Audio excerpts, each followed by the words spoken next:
दरअसल वो एक कहावत है ना, आपने सुनी होगी कि जब सैया भय कोतवाल तो फिर डर काहे का। शायद बाबा रामदेव ने भी यही सोचा होगा। नमस्कार, मैं आपका मित्र सर्वमित्र। मसला है बाबा रामदेव को झटका लगा है, उनकी कंपनी को झटका लगा है और साथ ही बाबा रामदेव को फटकार भी लगाई गई है और केंद्र सरकार को भी फटकार लगाई गई है। मसला क्या है, ध्यान से सुनिएगा। दरअसल सुप्रीम कोर्ट ने यह झटका बाबा रामदेव को, उनकी कंपनी को दिया है और सुप्रीम कोर्ट ने पतंजलि के जो विज्ञापन, स्वास्थ्य से जुड़े हुए विज्ञापन, दवाइयों से जुड़े हुए विज्ञापन, उन पर भी रोक लगा दी है। विज्ञापन आप समझते हैं ना, एडवर्टीजमेंट, मशहूरी जो टीवी पर चलती है, पतंजलि के विज्ञापन चलते हैं, आप देखते हैं धड़ाधड़ विज्ञापन चलते हैं। स्वास्थ्य से जुड़े विज्ञापन, दवाइयों से जुड़े उनके विज्ञापन चलते हैं, है ना। एक तो सुप्रीम कोर्ट ने उन पर रोक लगा दी है और इसके साथ ही सुप्रीम कोर्ट ने बड़ी बात कही है कि झूठा दावा कर आपने देश को धोखा दिया है। यानी सुप्रीम कोर्ट ने बाबा रामदेव को कहा है, आचार्य बालकृष्ण को कहा है कि झूठा दावा कर आपने देश के लोगों के साथ धोखा किया है। और साथ ही सुप्रीम कोर्ट ने कोर्ट की अवमानना का नोटिस भी जारी कर दिया है उन लोगों को।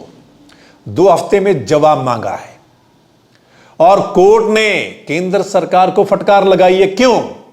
कोर्ट ने कहा कि 2022 में याचिका दाखिल होने के बावजूद भी यह जो विज्ञापन चल रहा था गुमराह करने वाला, तो इस पर एक्शन क्यों नहीं लिया गया।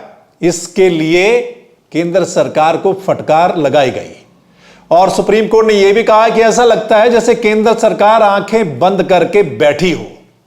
सुप्रीम कोर्ट ने केंद्र सरकार से यह भी कहा कि सरकार ने कंपनी के खिलाफ कार्रवाई क्यों नहीं की।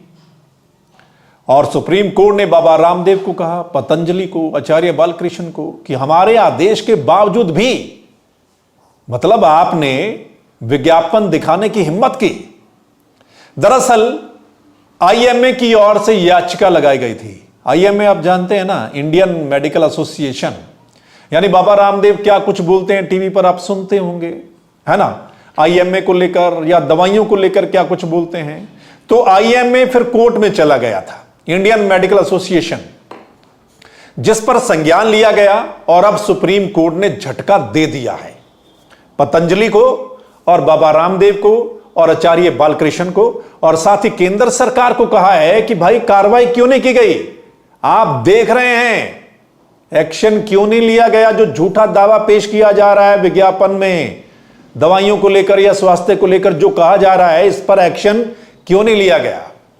दरअसल वो एक कहावत है ना, आपने सुनी होगी कि जब सैया भय कोतवाल तो फिर डर काहे का। शायद बाबा रामदेव ने भी यही सोचा होगा, है ना, कि जब सरकार है, उनको लगता होगा कि सरकार उनकी है तो फिर जो मर्जी करें, जो मर्जी चलवाएं, जो मर्जी बोलें, चलेगा। लेकिन सुप्रीम कोर्ट का डंडा चल गया है। सुप्रीम कोर्ट ने कहा कि ऐसा नहीं चलेगा, इन विज्ञापनों पर रोक लगा दी जाए, एडवर्टीजमेंट पर रोक लगा दी जाए। और साथ ही जवाब मांगा गया है बाबा रामदेव से। आप देखते होंगे दोस्तों, और पिछले कई सालों से आप बाबा रामदेव को सुन रहे हैं, टीवी पर भी वो बोलते हैं और टीवी वाले भी खूब चलाते हैं, क्योंकि टीवी वालों को बहुत मोटी एडवर्टीजमेंट मिल रही थी, है ना। और बाबा रामदेव 2014 से पहले क्या बोलते थे वो भी आपने सुना होगा, और 2014 के बाद क्या बोलते हैं वो भी आपने सुना होगा। महंगाई को लेकर 2014 से पहले वो क्या बोलते थे, सरकारों को लेकर क्या कुछ बोलते थे, ये हो जाएगा, वो हो जाएगा, पेट्रोल की कीमत ये हो जाएगी या और दूसरी चीजें। और अब पूछो उनसे, जब उनसे सवाल किया जाता है तो क्या कुछ जवाब आता है वो भी आप सुनते होंगे, है ना। और आप ये भी देखते हैं कि बाबा रामदेव के, यानी उनकी जो कंपनी है पतंजलि, उनके प्रोडक्ट, बहुत सारे प्रोडक्ट मार्केट में आ गए हैं। हर शहर में बड़े बड़े स्टोर खुल गए हैं और खबर है कि दुनिया के 200 देशों में बाबा के प्रोडक्ट बिकने के लिए जाते हैं और हजारों करोड़ रुपए का कारोबार हो गया है। टर्नओवर जो है कंपनी का, वो हजारों करोड़ रुपए का हो गया है पिछले कुछ सालों में। और क्या कुछ चल रहा है वो आप सब देखते हैं। लेकिन सुप्रीम कोर्ट ने डंडा चला दिया है। सुप्रीम कोर्ट में लताड़ लगी है बाबा रामदेव को, आचार्य बालकृष्ण को, उनकी कंपनी के विज्ञापन को लेकर। दरअसल जो विज्ञापन, जो एडवर्टीजमेंट आप टीवी पर देखते हैं स्वास्थ्य को लेकर या दवाइयों को लेकर उनकी कंपनी की एडवर्टीजमेंट की जाती है, तो सुप्रीम कोर्ट ने कहा कि यह गुमराह करने वाले विज्ञापन है।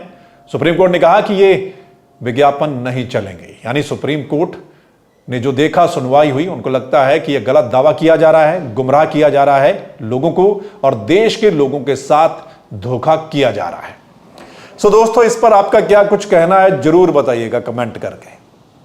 ठीक है, कमेंट कीजिएगा और इस वीडियो को अगर आप शेयर करेंगे तो तमाम लोग, देश में बैठे लोग भी और जो बाहर बैठे लोग भी, जो प्रोडक्ट का इस्तेमाल भी करते हैं या जो कुछ भी है, वो अपनी राय दे पाएंगे।